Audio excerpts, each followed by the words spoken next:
Discernment is a good thing. It's an essential thing in the Christian life.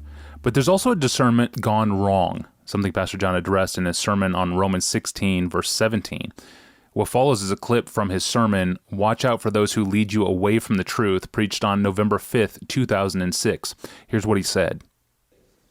How can dividing from a false teacher who rises up in the church promote unity? How can dividing promote unity? Which is what he evidently believes it does, because he says, watch out for those who cause disunity, withdraw from them, divide from them. Watch out for the dividers, divide from them.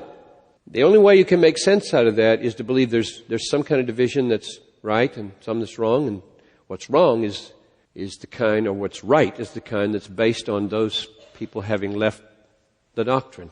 So Paul's strategy here for preserving unity that he so longs for in the first part of verse 17 is to call for another kind of disunity, namely that doesn't hang out with people who are on their way away from the doctrine. With regard to the command, watch out for those who cause divisions and create obstacles contrary to the doctrine that you've been taught, it's possible to go overboard with that watching out. It's possible to go overboard. I'm really hesitant to even say this, because I don't think we live in a world where that's our sin, by and large. Some churches, some people, maybe it's not America's besetting sin. So I'm hesitant, and yet I know that it happens. And so I want to warn you against it and summon you back to a biblical balance. What I mean by going overboard with watching out is that you can become so obsessed with doctrinal error that you lose the ability to rejoice in doctrinal truth. You can. I've seen it. You can become so obsessed with purity, you cannot rejoice in the truth that should undergird it. I thought it's like one of those dogs, they're beagles usually, who are trained to sniff out drugs at the airport. And they're trained, maybe, I don't know, I've never seen one on his off hours. They're trained so completely to sniff out drugs that that's all they do is sniff out drugs.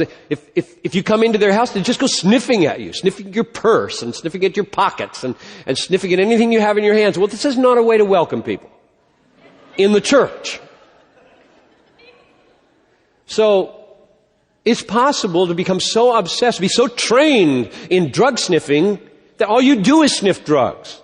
I mean, sniff trying to find them.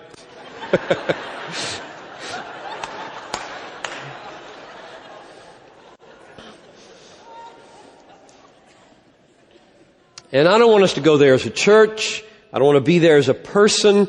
When I read the book of Romans, you step back and look at the whole book of Romans. Yes, Paul pauses, chapter 3, chapter 8, these places he pauses and he draws attention to the mess people are making of his teaching. A sin that grace may abound. He warns, but in the big picture, Romans is just a magnificent display of the work of God in Christ for our salvation. It's a magnificent display that should cause us not mainly to say, now I've got 10 weapons with which I can destroy enemies, but rather, I'm saved. I got a solid rock under my feet. I'm going to heaven. I'll see Him someday. And so let the spirit of delight in the truth be the main thing people taste at this church. And then pray, especially for the elders, that we do have a good beagle nose for any kind of slippage or any kind of movement that would be away from the apostolic teaching. That was an excerpt from John Piper's sermon, Watch Out for Those Who Lead You Away from the Truth, which was preached on November 5th, 2006. You can find the full sermon at desiringgod.org. Just search for the title there. And related to this, on the centrality of emotion in the Christian life, be sure to check out episode number 239 in this podcast series, which was titled, Why Stoicism is Toxic. Well, when it comes to joy and obedience, which comes first? Does obedience come before joy, or does joy come before obedience? We'll ask Pastor John that very question tomorrow. I'm your host, Tony Reinke. Thanks for listening to the Ask Pastor John podcast.